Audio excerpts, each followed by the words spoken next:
Boba! We all know it and we all love it. But where did it come from? Boba tea was invented in Taiwan in the 80s, named in reference to Hong Kong actress Amy Yip's famous boobs. No, I am not making this up, go Google it. But how did it end up in the United States? So, it's the 90s and things are pretty rad, bro.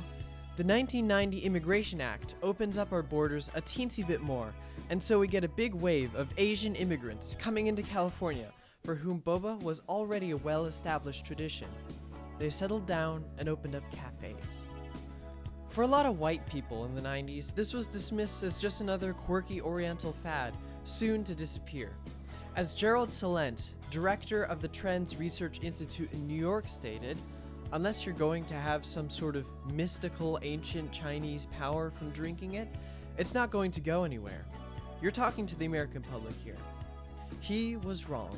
In fact, by 2027, the worldwide boba tea industry is estimated to be a $4.3 billion business.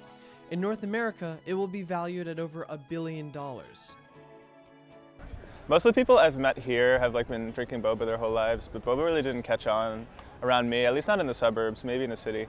Until I was around in high school. I don't think I probably had it until I was 16. And definitely outside of Chicago proper, you couldn't really get good boba. And I didn't really have a wide variety of boba until I came here. I remember a couple of months after moving here, my roommate who was from Millbrae taking me to Stonestown to the Yifang stand there, and he said it was the best boba in the area, and that they only made 3 batches throughout the day, and you had to come within 45 minutes of when they made the batch, or it would sell out. So we had to get there at 5, and then he would buy 3 and then put some in the mini fridge. From 99 to 19, the Asian American population doubled. As a result, Asian culture has become more visible and integrated within the United States.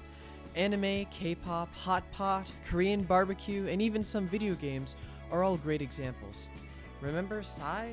Gangnam Style? Yeah, he was a pioneer for the popularization of K-pop in the United States. Getting hot pot and Korean barbecue with friends? That's another aspect of Asian culture. Boba is not the only aspect that's become popular within the United States, but it's also something that almost every Asian American can relate to. It's more than just grabbing a drink like you would at Starbucks. It's something that brings friends and families together.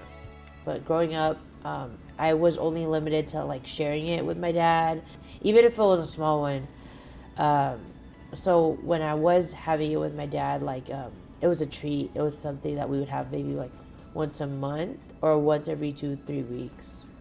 We shared because it was one specific order, one specific shop, and the staff knew us there already, and it was, I guess you would call it a safe haven for me, that when I was there, or even when I pass by that place now, because it's no longer Lollicup, it still brings back the memories of how it felt to be in my childhood. Boba became something that a lot of people made as a social gathering type of thing, oh hey, let's go get boba.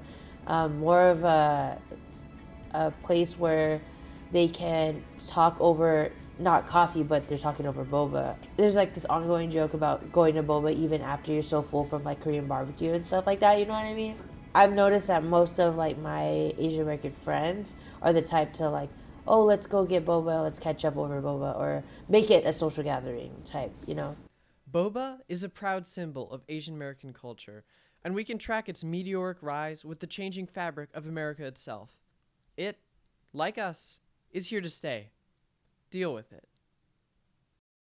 For the first timers in boba, as a connoisseur, Yeah, what yeah. do you recommend as a first time? First time, it's really hard to mess up a milk tea. Really, really hard. Like I said, if you mess up a milk tea, shut down immediately.